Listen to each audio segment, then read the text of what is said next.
Suponha que eu tenho essa situação em que três cargas estão interagindo, eu conheço as posições das três, elas são fixas e eu quero saber qual a força que cada uma delas exerce sobre as outras. Eu quero aplicar a lei de Coulomb para esse caso, para poder somar as forças, presumindo que exista um princípio de superposição, ou seja, que a força total sobre uma carga seja resultado da soma vetorial das forças que as outras cargas exercem sobre ela. Primeiro, vamos olhar para a carga Q1 e Q2, que interagem sobre essa linha que une as duas cargas. Como representar, de uma maneira geral, a força entre elas? Vamos supor que elas sejam duas cargas do mesmo sinal, para começar. A interação entre elas pode ser expressa da seguinte forma.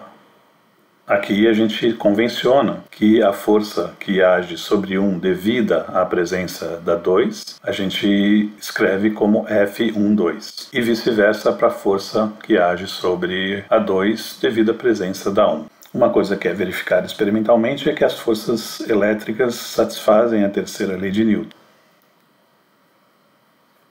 A diferença entre as posições vetoriais da carga Q1 e da carga Q2 é dada por este vetor que une as duas. Então aqui as posições estão redesenhadas a partir desta ilustração aqui, e você vê de uma maneira um pouquinho mais ampliada os dois vetores que definem as posições x, y e z1 da carga 1 e x, y e z2 da carga 2, e também a diferença entre as posições, que é exatamente o vetor que une as cargas. É a esse vetor que nós vamos nos referir para escrever a lei de Coulomb, nesse referencial mais genérico aqui, que vai incluir mais do que duas ou mais do que três até cargas no espaço.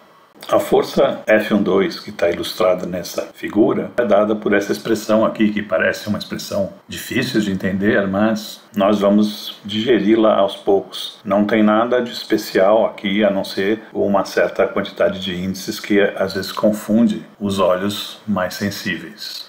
Vamos primeiro olhar para essa parte aqui, que é a parte vetorial. Você vê que isso aqui é simplesmente o produto das duas cargas dividido pelo módulo da diferença entre os vetores de posição, que é esse que eu me referi há pouco, elevado ao quadrado.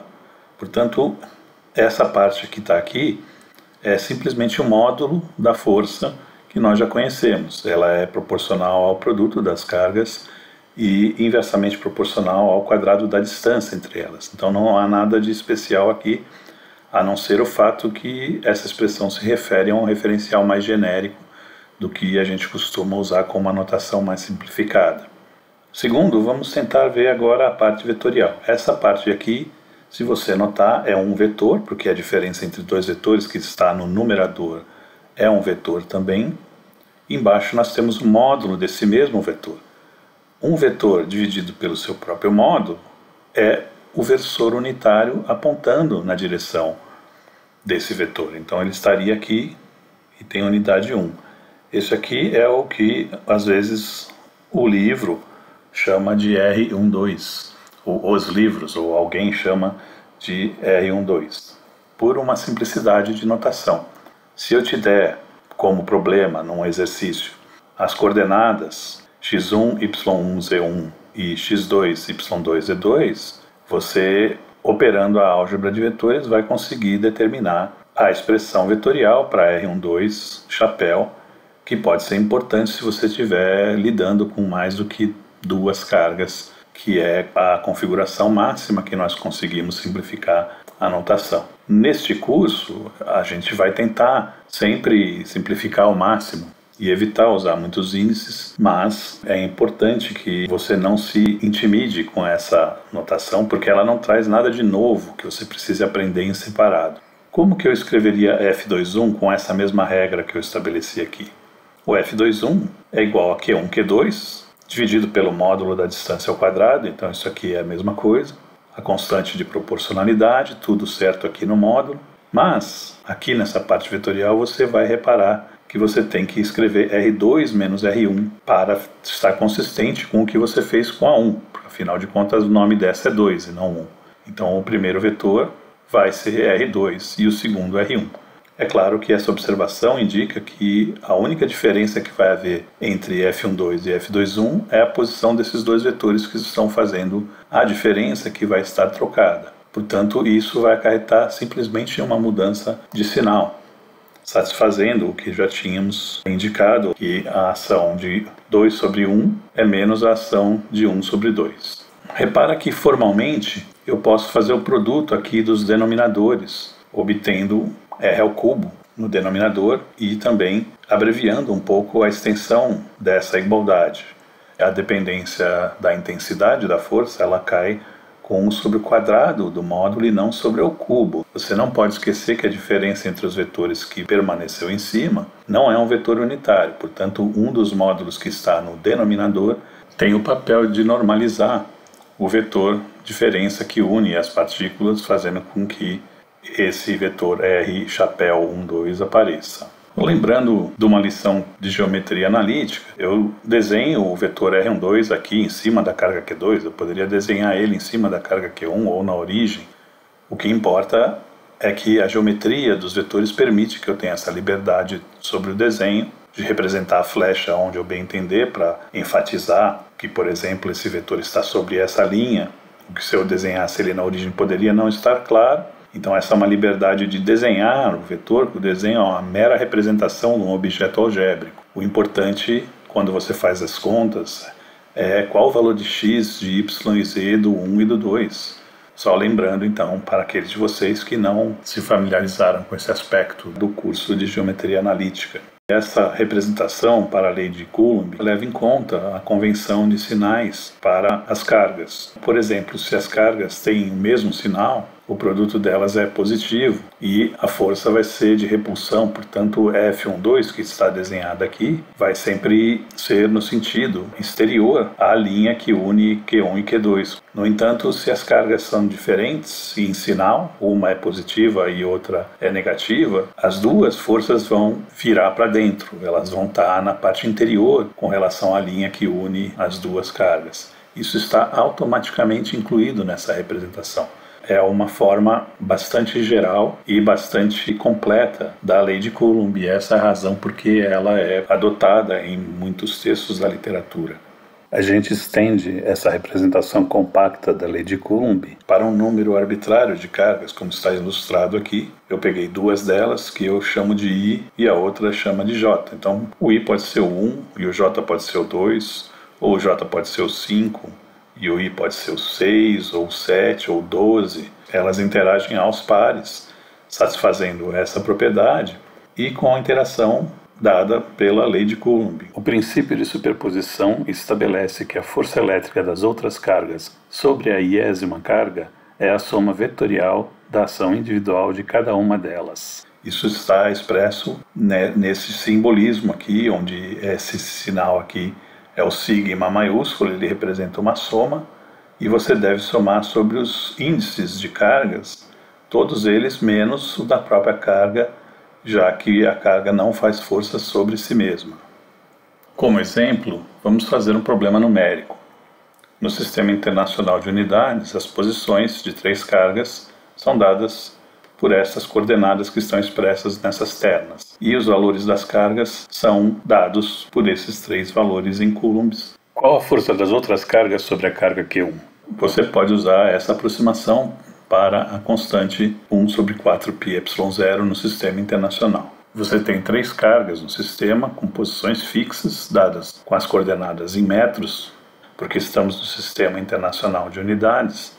E, neste caso, a força das outras cargas sobre a carga Q1 é a soma no índice que cobre as outras. No caso, K será igual a 2 e igual a 3. Portanto, é uma soma que é relativamente simples, porque temos poucas cargas no sistema. A nossa tarefa é agora escrever essas duas forças em termos das coordenadas e também das cargas, incorporando o valor da constante de proporcionalidade. Usando a lei de Coulomb, eu obtenho essa expressão, onde os vetores R1, R2 e R3 têm coordenadas conhecidas. Portanto, fazendo as diferenças que eu preciso, que vão aparecer tanto vetorialmente aqui no numerador quanto em módulo aqui no denominador, eu obtenho esses resultados para as diferenças e para os módulos.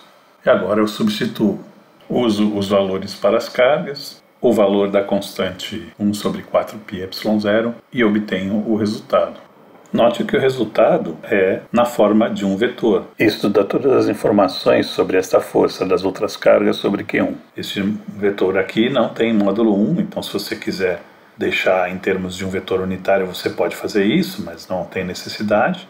As componentes são dadas todas com magnitude em Newton, então você já pode estimar, uma vez que o módulo desse vetor não é muito diferente de 1, que a intensidade dessa força vai ser da ordem de 10 a nona a 10 a décima, por causa desse 9 aqui, newtons. Então esse valor da intensidade da força é de 1 a 10 bilhões de newtons. Note que 10 bilhões de newtons é equivalente à massa de 1 bilhão de quilogramas, se fosse convertido em peso, por exemplo. Por que dá um resultado tão grande? Porque as cargas que eu escolhi propositalmente para esse problema são da ordem de coulombs. O coulomb é uma unidade de carga que produz forças muito grandes comparadas com as do nosso cotidiano. Em certa medida, isso reflete uma característica que já comentamos em vídeos anteriores, que é o fato da força elétrica ser muito maior do que as forças que nós estamos acostumados no cotidiano, que tem como referência a força gravitacional, o nosso próprio peso, o peso das coisas que nós carregamos no dia a dia. Sendo a força elétrica cerca de 10 a 40 vezes essas forças, qualquer pequeno desequilíbrio em microcoulombs que seja, vai provocar uma força que é competitiva com a força gravitacional. Por exemplo, nos experimentos de eletrização, as cargas típicas presentes em folhinhas de papel ou pentes eletrizados são da ordem de microcoulombs. Suponha que em vez da força sobre Q1, eu quero calcular o campo elétrico na posição de Q1. Como eu faria isso sem ter que refazer o problema inteiro? O campo elétrico é dado pela razão entre a força naquela posição e a carga, no limite que a carga vai a zero formalmente. Então basta dividir por Q1, que eu vou ter aqui os campos elétricos. Como Q1 vale 1 coulomb e nós estamos nas unidades todas normalizadas no SI, basta eu manter o valor que eu já obtive, porque dividir por 1 coulomb não vai mudar o valor numérico desse resultado. No caso aqui, agora, a unidade é diferente. Você tem o campo elétrico dado em Newton por Coulomb, que nós vamos em breve estender para admitir a unidade de volts por metro. É uma unidade de campo da sua definição em termos dos potenciais elétricos que nós veremos adiante. O princípio da superposição se estende para os campos elétricos, portanto, eu posso calcular campos elétricos de arranjos de cargas simplesmente somando as contribuições diversas de um determinado arranjo. Um passo importante do cálculo de campos elétricos por distribuições de carga é calcular o campo devido a uma distribuição extensa de carga que seja grande o suficiente para que a gente possa considerá-la como contínua, ou seja, as cargas pontuais passam a ser consideradas como elementos de Q de carga. E você precisa, então, entender como que você passa a soma dos campos aqui a uma integral. A gente faz isso usando a lei de Coulomb. Se você tem um raio vetor que liga o ponto onde você está avaliando o elemento de carga dq até o ponto que você quer calcular o campo, então você vai aplicar a lei de Coulomb como de costume, a carga do elemento infinitesimal dividida pela distância ao quadrado, que é o módulo desse vetor que liga o ponto até o ponto que você quer calcular o campo, ao longo do próprio versor que define esse raio aqui, e a constante de proporcionalidade. O trabalho que a gente tem, em geral, é tentar escrever o elemento de carga dq em termos de coordenadas que vão permitir que a gente complete a integral. Apesar de ser possível formalizar melhor essa questão, em termos da lei de Coulomb escrita numa certa origem arbitrária, como a gente já usou antes, é mais eficiente, principalmente no começo, aprender fazendo exemplos. Então vamos fazer alguns exemplos para entender como a gente faz isso aqui.